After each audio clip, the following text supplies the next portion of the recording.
some faces, and okay, I got it. Yes, now I can see more. I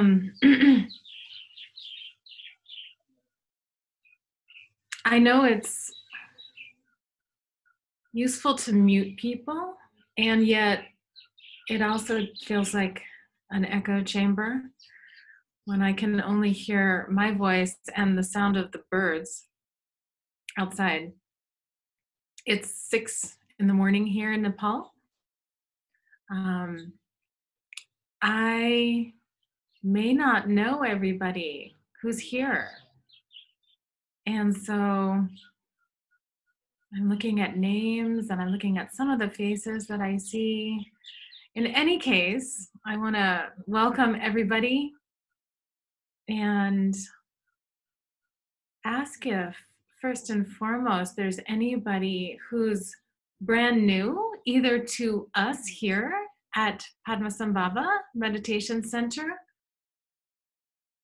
and or brand new to meditation on this Thursday night. It's Thursday night for you.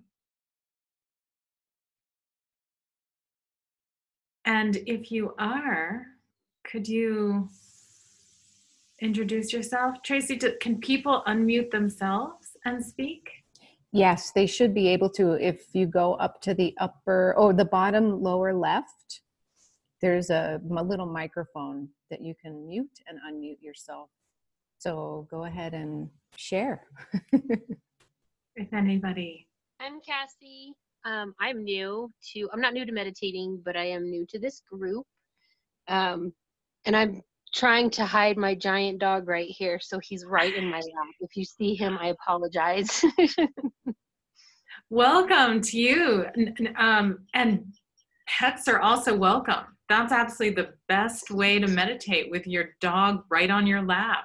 Yes, I do better with it. That's why he's here. He's joining us today. Yeah. And Cassie, where are you calling in from? Denver. Well, it's actually Aurora, Colorado. Okay, so you're in Colorado. Great. Yeah. Well, welcome. Happy to see you. Anyone else new to us at PMC or new to meditating who would like to check in?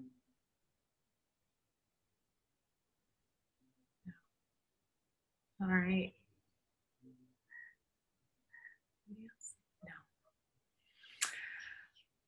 All right. Well, welcome back. I see a number of familiar faces. Faith, Gary, Linda. I don't see other faces, but I see other names of people near and dear. James. Hi.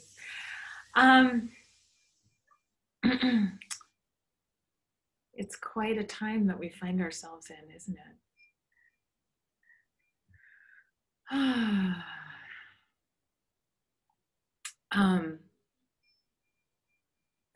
So I am in Nepal.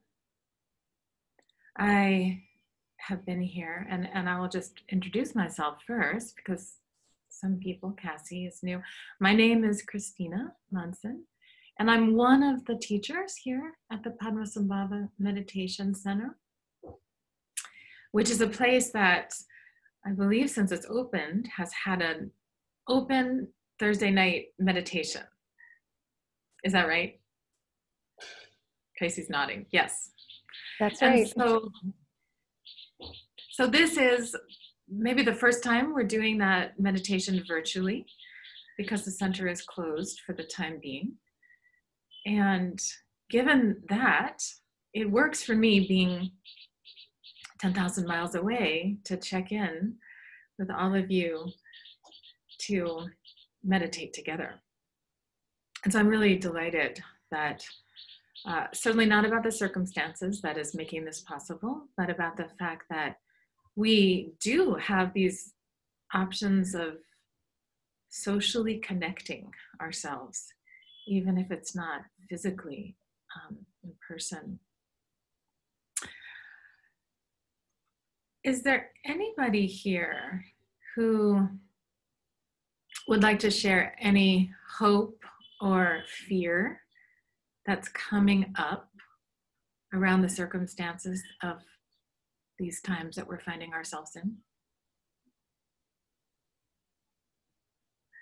I see. Hi, I'm James. My microphone doesn't work. Hi, James.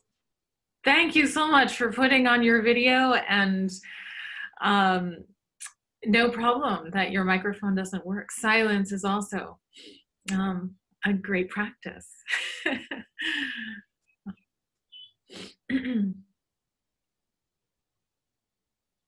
Yeah, Linda, you want to say something?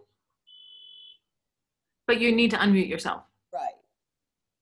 There you go. It's not unmuted. Oh, is it unmuted now? Yeah, it's unmuted now. Okay, Yeah. great. Yeah, you know, I think I'm doing really well, but I have sort of an unfortunate aspect to my personality, which is that I tend to see things before they occur, or I believe I do. Maybe that's just an ego thing. I don't know. But I really do feel that we're on the cusp of, you know, really difficult times for people where we will see people suffer so much. And I was riding my bike yesterday through the park, and it was kind of surreal, you know, because everybody's walking and, you know, kind of enjoying the warm weather, which it was at that time, and now it's snowing. But it felt eerie to me. And I still have that sense. And because I know enough about science and math, I'm just really scared. This is day 12 of self-isolating for me and for my husband. And I feel fairly confident. I mean, I know I'm not doing everything perfectly because I went to the store today and I'm like, okay, I you know, cleaned my gloves after I got back and I put them out to dry, and, you know, all these weird details you have to worry about, and then wiping down the doorknob because I went out, and it just weird stuff. But I think we're okay. But I said to my husband, you know, whether we suffer or whether other people suffer, it's kind of horrible either way. And I think we're on the verge of a great deal of suffering here in the United States that we've seen throughout the world. So I'm sad. Yeah. Thank you, Linda, for sharing that. There's no doubt. Suffering is happening.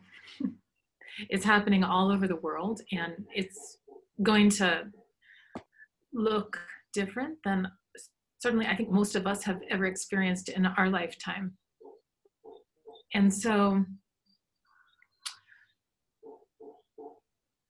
I think that a practice of meditation, absolutely, if we haven't had one up to this point, can be an excellent way to ground ourselves and face the suffering that we ourselves are going to experience and that other people across the world already are experiencing. And of course, suffering was happening before the COVID-19 pandemic came. And now we're seeing a different form of it. So I would like us to, and I would just kind of invite everybody tonight to come into some practice of meditation together, bringing whatever is present for you. Sadness, as Linda shared, fear, anxiety, perhaps it could be a whole range of emotions that we have. Maybe some relief at a respite from a busy schedule. Maybe some real difficulty because our job is on the line. Whatever that may be. I am going to tonight introduce, or for many of you, perhaps just refresh on two very basic meditation techniques. We call shamatha, or peaceful abiding meditation, and vipashyana, which is according to one way of translating it, further seeing or openness, insight meditation.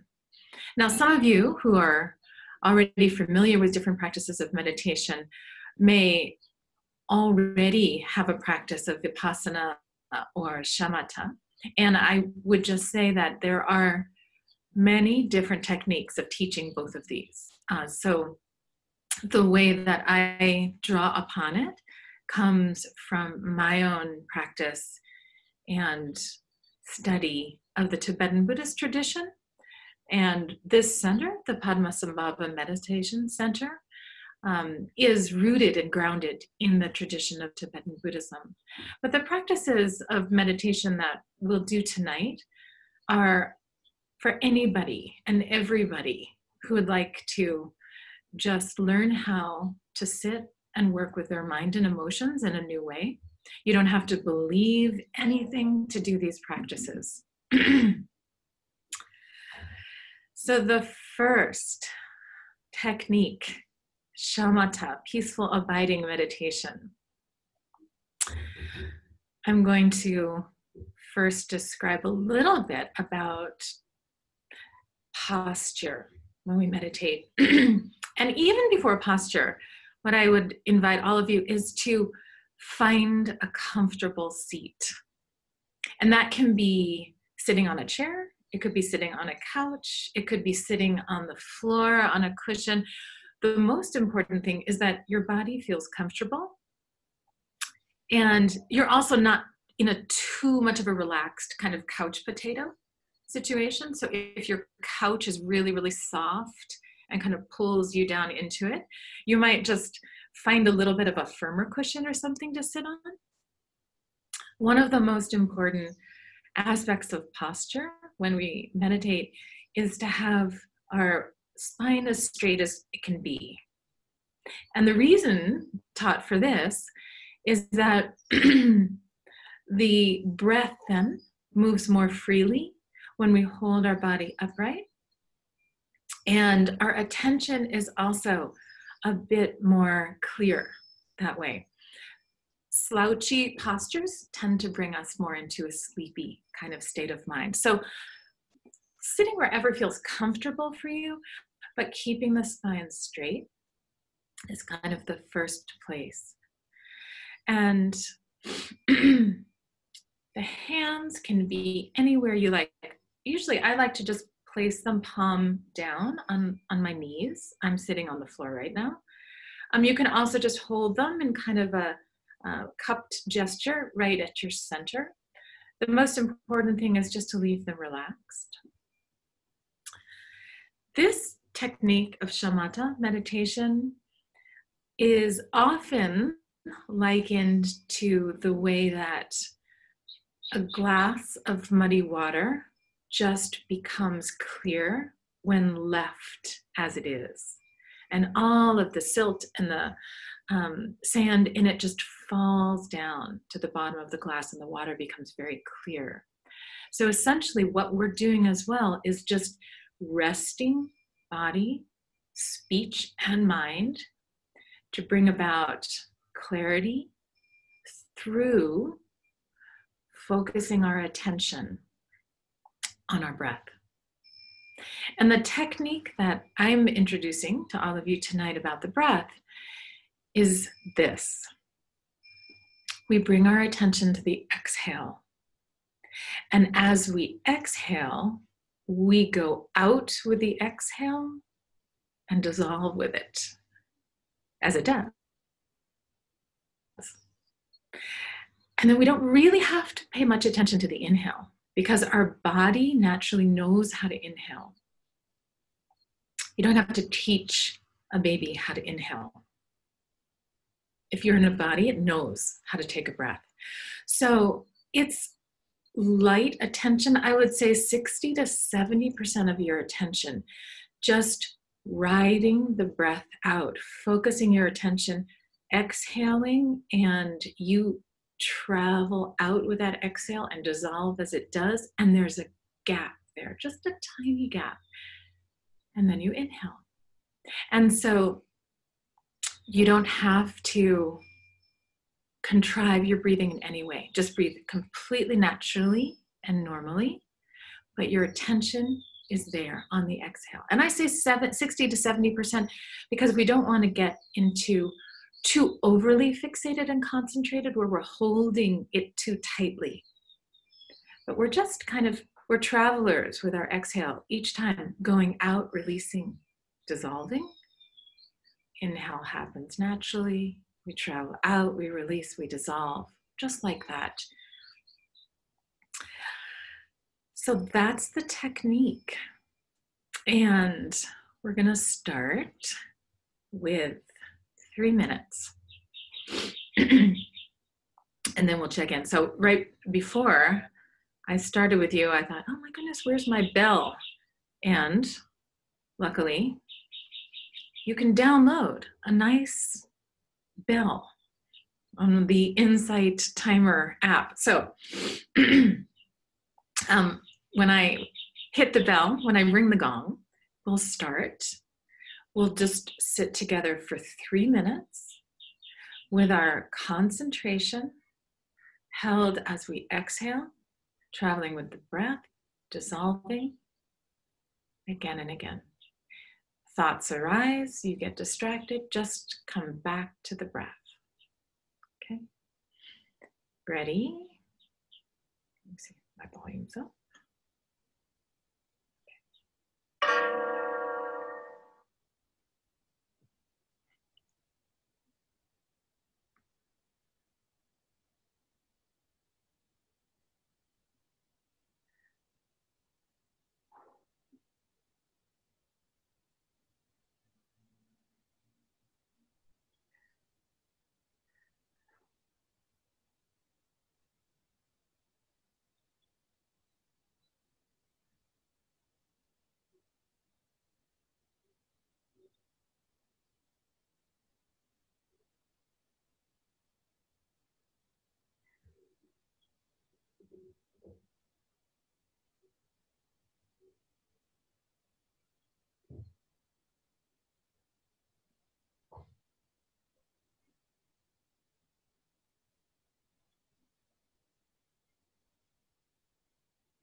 All right. How was that?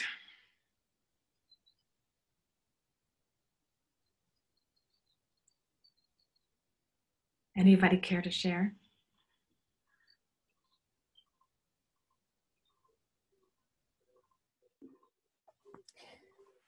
I'm noticing that even amid the practice of following the breath out, that without me doing much, the in-breath is actually much longer.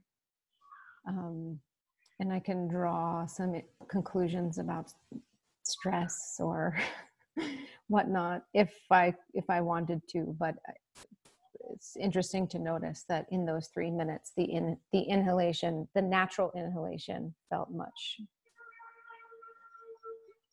more pulled up than normal for me. Thank you. Yeah. Thank you, Tracy. Anyone else? Something you noticed?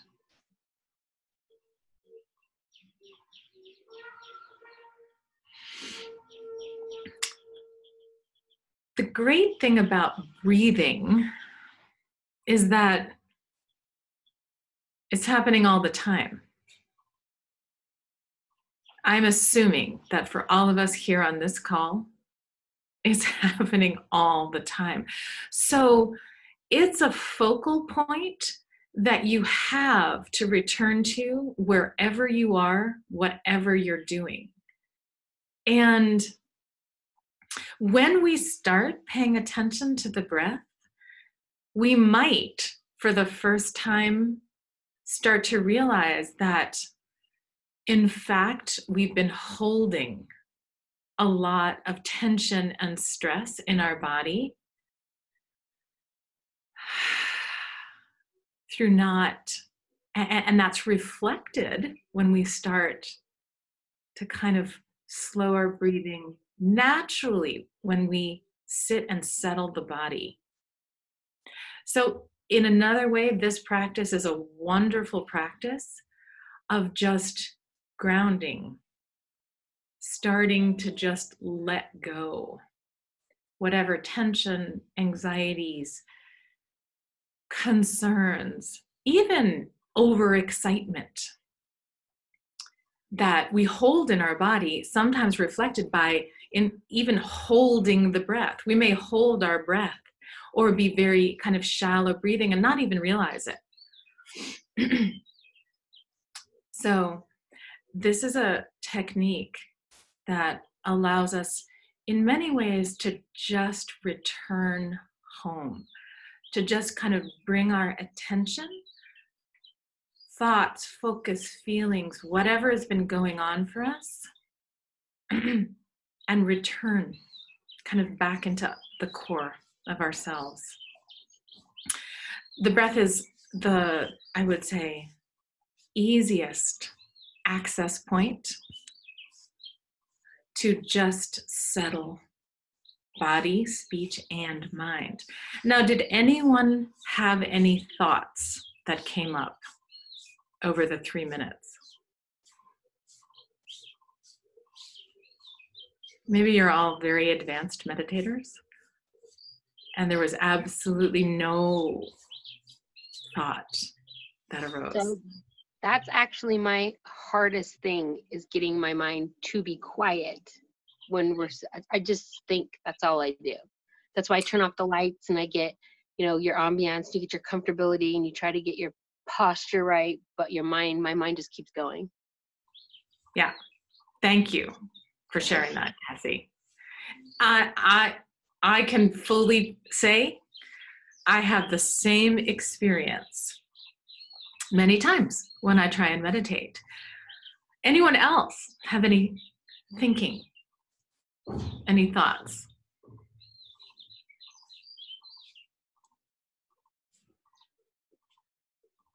Tracy has a thumbs up. Yeah. So here's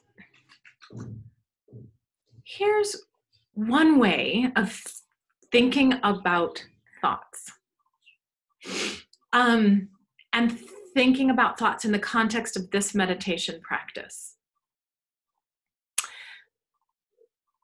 The point is not to suppress thinking. So oftentimes we get into difficulty with an expectation that the mind should be completely non-conceptual or thought-free. And that's kind of the goal of meditation. So I would just like to invite all of you in this next hour to kind of put aside that expectation and instead reorient the way you think about meditation as to just start to develop a different relationship with your mind and its thoughts.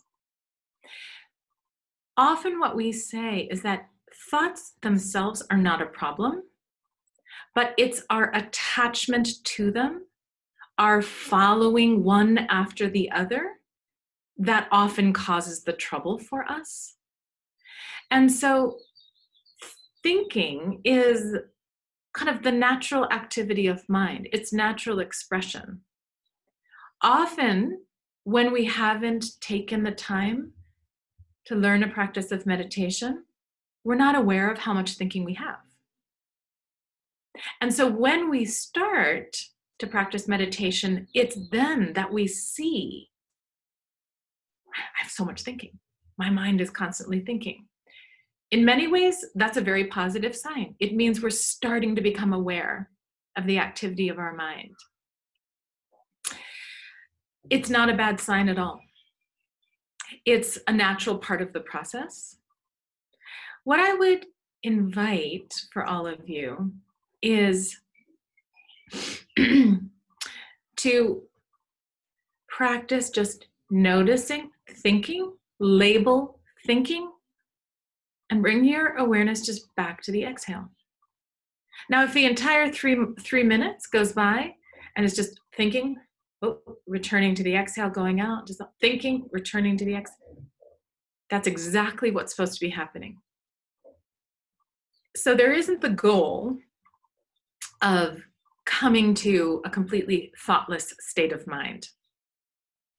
The goal is to hone our power of concentration so that we can hold our attention wherever we place it. That's what this practice of shamatha meditation is about. And it takes time to be able to hold our attention on one point of focus. So we're using the breath, and in particular the exhale, as that focal point for us. So in some ways, I would say, don't mind the thoughts. Don't mind them. Don't pay them mind. One great teacher that I studied with here in Nepal for 30 years said to me, I asked him the question, what should I do when thoughts arise and I'm trying to meditate? And his advice to me was, don't own them. So what? It's when we own them, follow them. This thought leads to that thought, leads to that thought. And then we're distracted into thinking. And that's fine. We do that. We get distracted. The point is just to bring our attention back again and travel out with the exhale.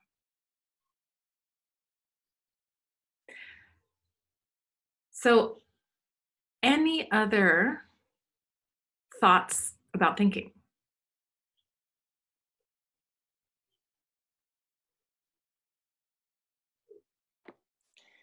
Yes, I have been struggling with, well, I don't even know if it's struggling. It seems like there's a fine point between not focusing on something and getting fuzzy. And so I'm kind of like working with that. If you have anything to offer on that, it'd be great. Thank you, Linda. Let's talk about that when we talk about vipassana meditation. Shamatha meditation, just think of it, this is a way of meditating where we have a focal point. I'm suggesting that we use our breath as the focal point in this. There are plenty of other things that we can focus attention on. Sometimes people put a statue or a picture or a flower. So there's a visual focal point. Here we're using the breath. Let's try it again for 3 minutes And this time, if or as when thoughts arise, label thinking, return to the exhale. And in this context, I would invite you to consider all thoughts exactly the same. Good thoughts, bad thoughts, emotions that you like, emotions that you don't like, all the same. Emotions are another dimension of thought. So all of it the same. It's not that we accept the good ones and we want to reject the bad ones. It's all thinking. Labeled, left. Shall we try again? 3 minutes? Or would you like to do 10 minutes or 15 minutes? Faith is smiling. Let's do 3 minutes. Let's do another 3 minutes. We'll get longer. All right.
Okay, how was that?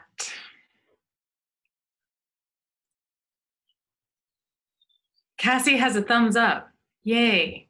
Great. Would you feel comfortable to share any difference between that one and the first one?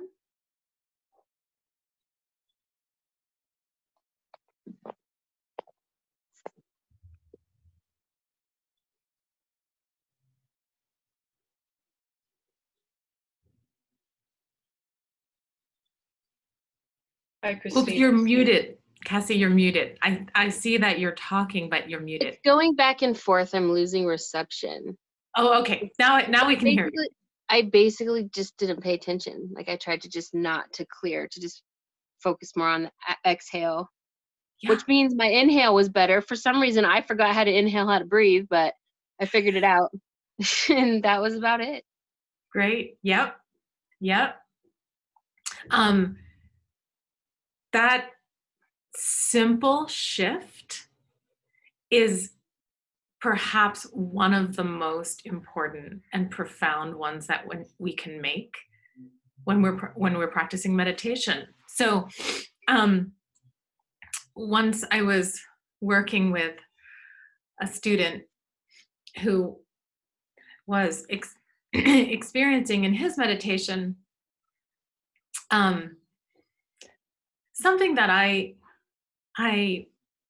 liken to the metaphor of I don't know if any of you either with kids or when you were young or maybe now had that game where it's like a ping pong paddle with a string and a ball attached to the end of the string, so you can kind of like bat the ball, but the ball just comes back and you can just keep batting it.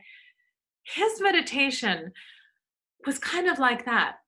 He was batting away the thoughts, but they kept coming back.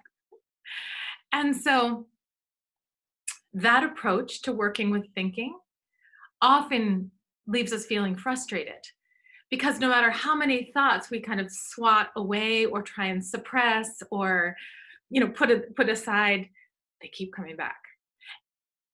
And that's because just the natural quality of having a mind, of being a sentient being, is that there's thought activity. So when we stop minding our thought activity, and this is a great technique to train in how to do that, it has less power to disturb us. So that's exactly it, Cassie. Thank you so much for sharing that.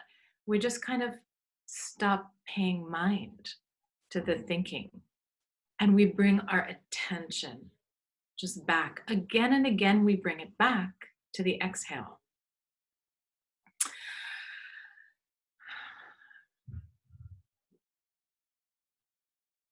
Other experiences or thoughts or questions?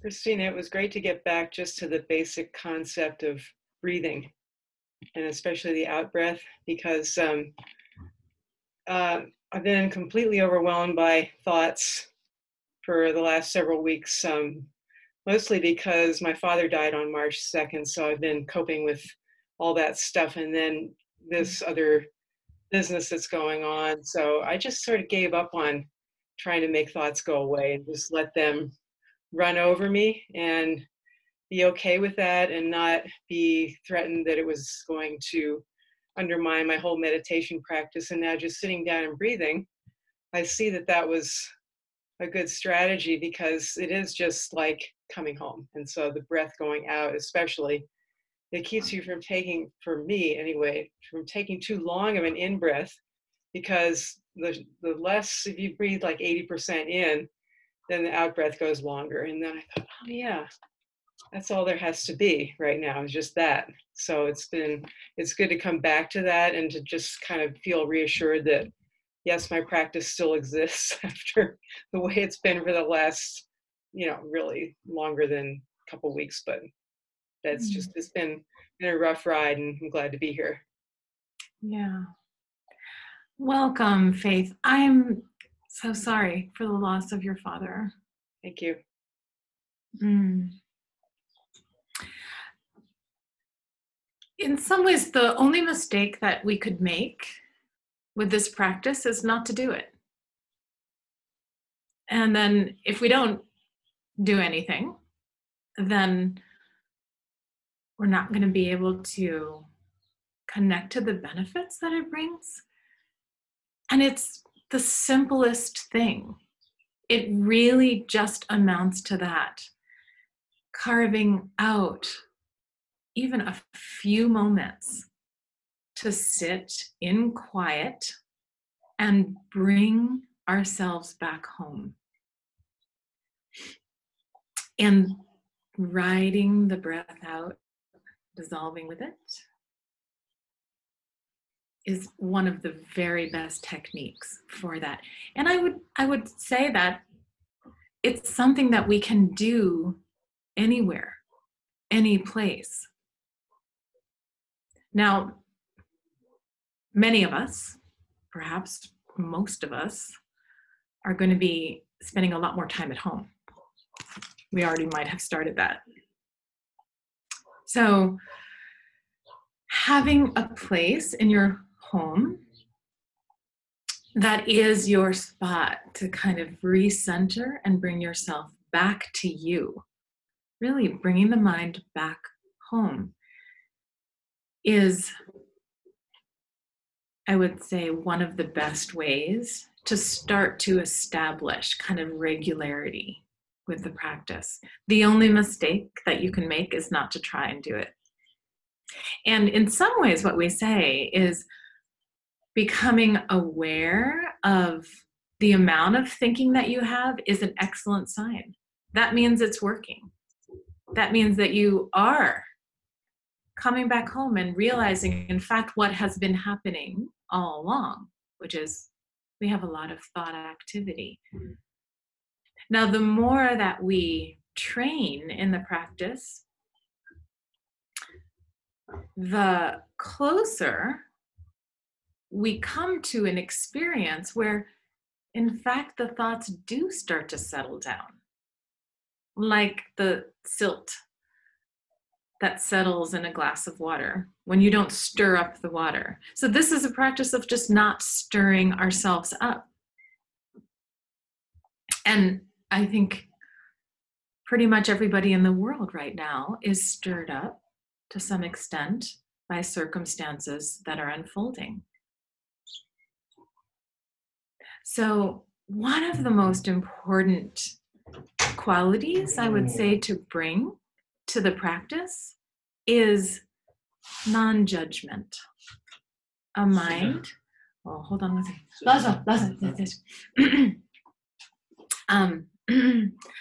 An attitude of non-judgment to ourselves.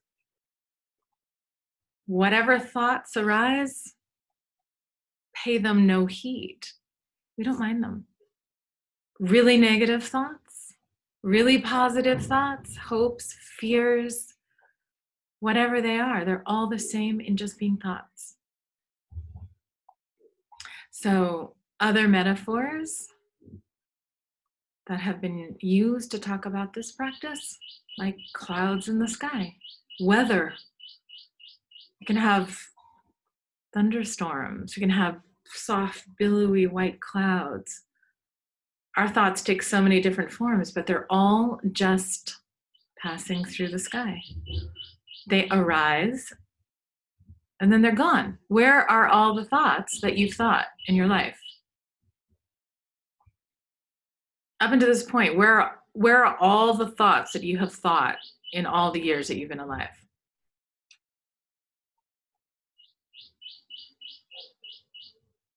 I see Nancy looking around. Is there like a storage locker somewhere? You collect all the thoughts that I've thought. Thank goodness, right? Would we want to keep every single thought we've ever thought in our entire life someplace? I wouldn't. I wouldn't want to keep all those thoughts. I'm so happy that the nature of thinking itself is that there's no one thought that continues our entire life. Thoughts arise, then they go. One thought may come up again and again and again, but it doesn't stay. Nothing stays. So that, in fact, leads a little bit into the second technique that I'd like to introduce tonight. And this is also very simple.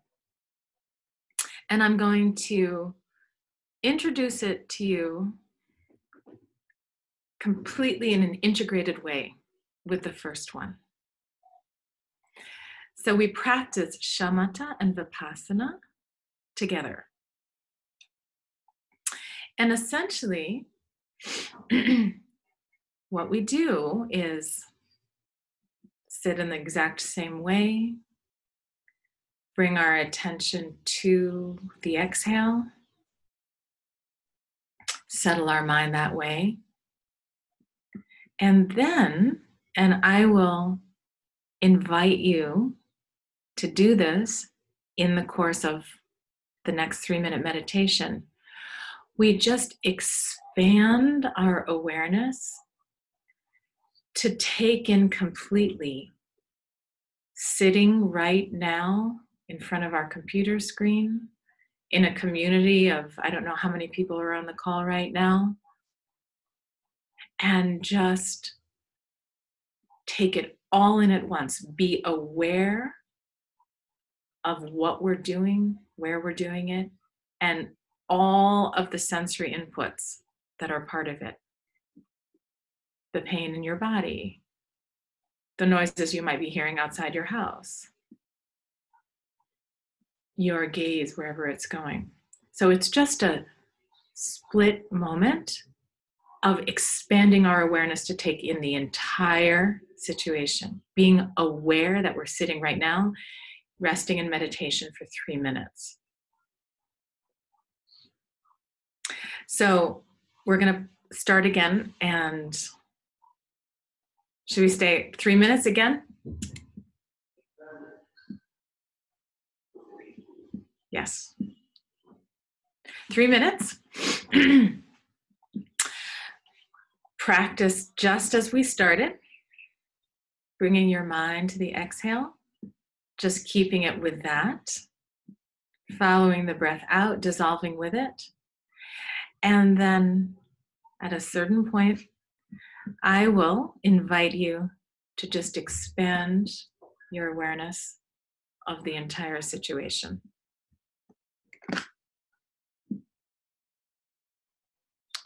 Okay, again.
Now expand your awareness to take in all of the sensations.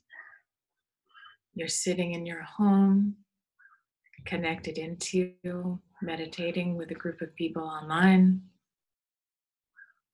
Sensations in your body, sounds that you hear, what you're looking at, all of it.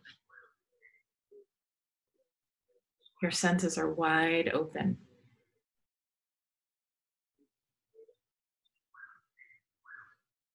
And then just bring your attention back to the exhale.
Okay.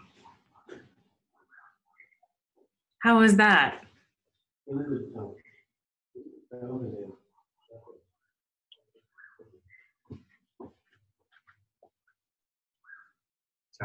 Oh, excuse me. I'm staying with some people in a house, and I just came last night. I didn't tell them I was teaching meditation this morning. Now breakfast is ready, so I've had like 3-4 people coming. So shamatha is a practice where we hone our capacity to focus our mind and have it be concentrated. That process allows a kind of settling into and coming home to ourselves. Practice of vipassana then allows us to take in through our awareness everything that we're experiencing with complete presence, conscious awareness.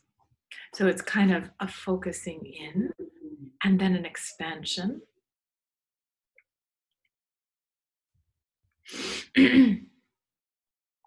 And we can practice the two as a unity in that way. So I would invite all of you to first begin a practice of meditation by short sessions, 3-4 minutes of settling the mind, just as we've done in shamatha. And as you gain comfort and familiarity in that, then you can introduce, as you're sitting, these short moments where you just expand your awareness to take in the entire situation. You become aware of what you're doing, sitting in meditation practice. It's a very subtle shift of attention.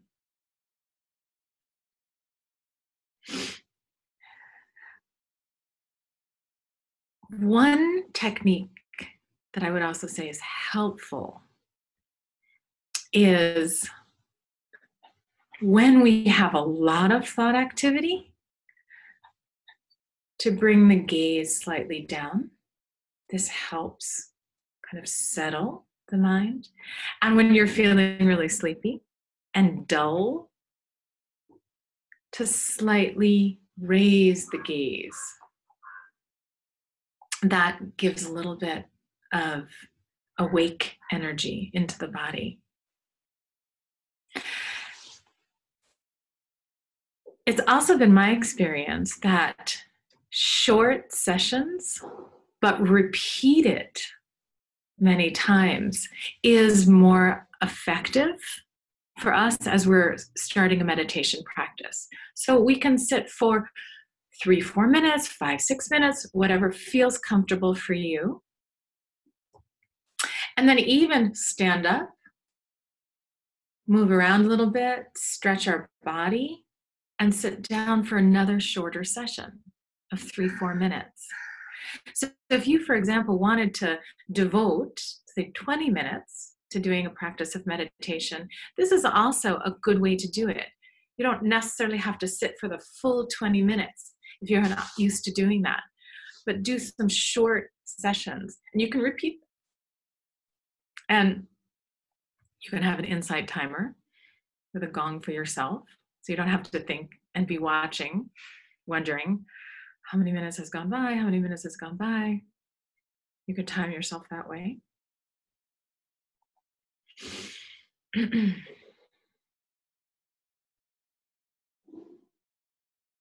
I'll pause for a second.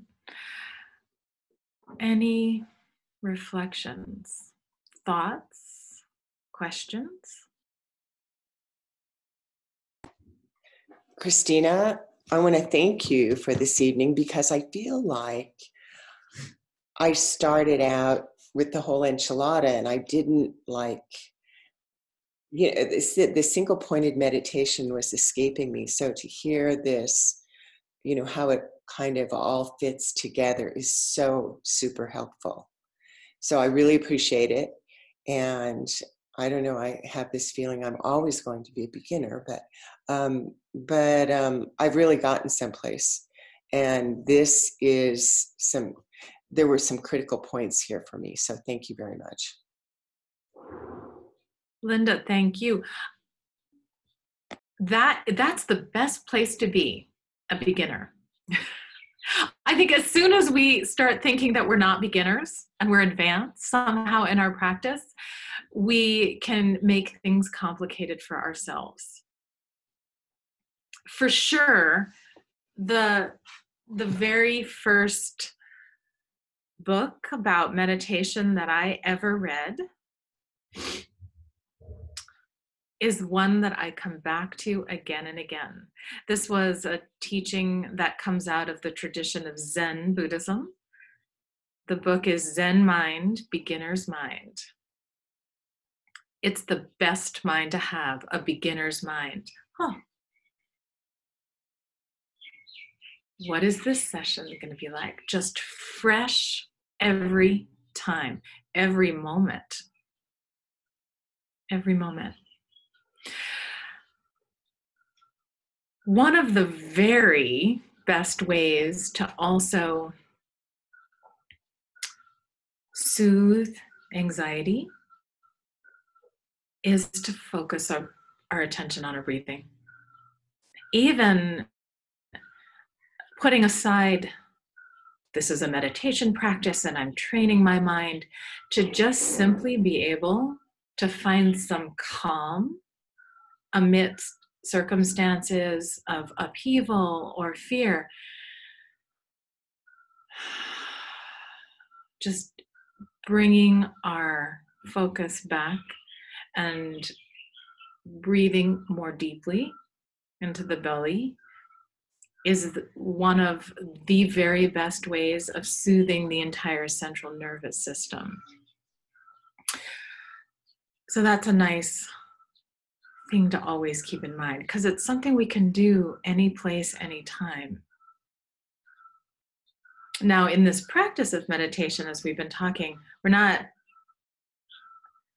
contriving our breath in any way.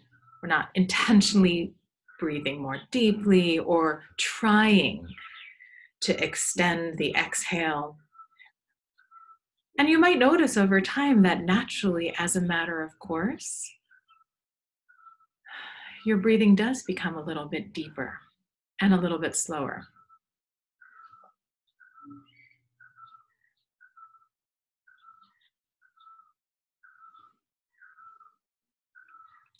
Other questions or? Chris, there's one comment from the chat. Yeah. Brad says, I've appreciated your instruction tonight with such a, quote, stormy, unquote, news cycle and a literal snowstorm outside here in Denver. Your short 3-minute bites were perfect and eased me into a better state. Thank you. Oh, thank you, Brad.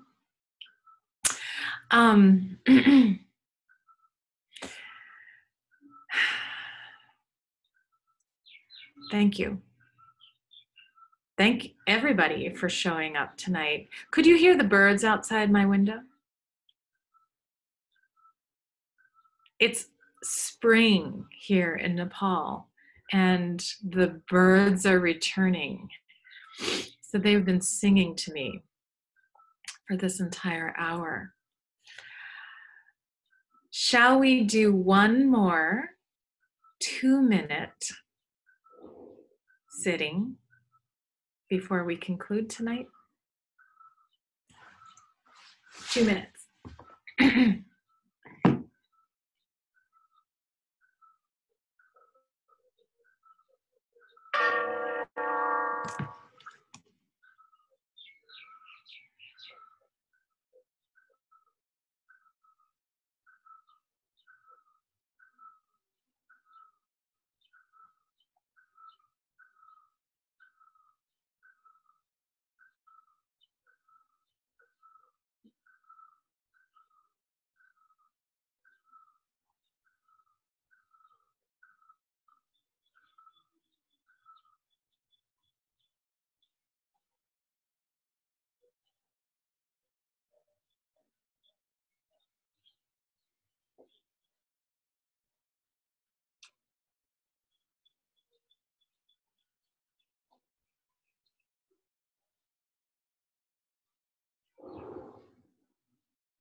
Now bring your awareness to the end of the session.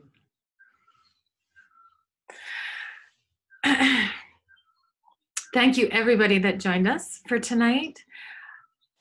We are a Denver-based community with members all over the world, and we meet every Thursday night at 7 o'clock for meditation. So welcome to join us every week. We have different teachers who lead every week. And Tracy, what else? If you want to get announcements about the different things that are happening, Oh, yeah. you can subscribe to our email list through our website, pmctr.org, or you can find us on Facebook. And we've been posting more and more on the Facebook community just because it's easy to manage. You know, people manage their own subscriptions, and everybody gets the information that they want that way. So that's a great way to keep in touch.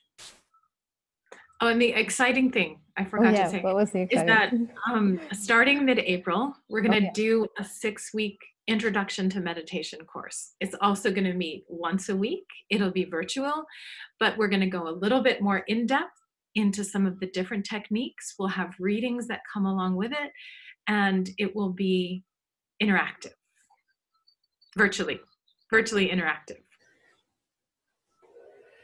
Yeah, that will start on Tuesday, April 7th, and then run for 6 Tuesdays.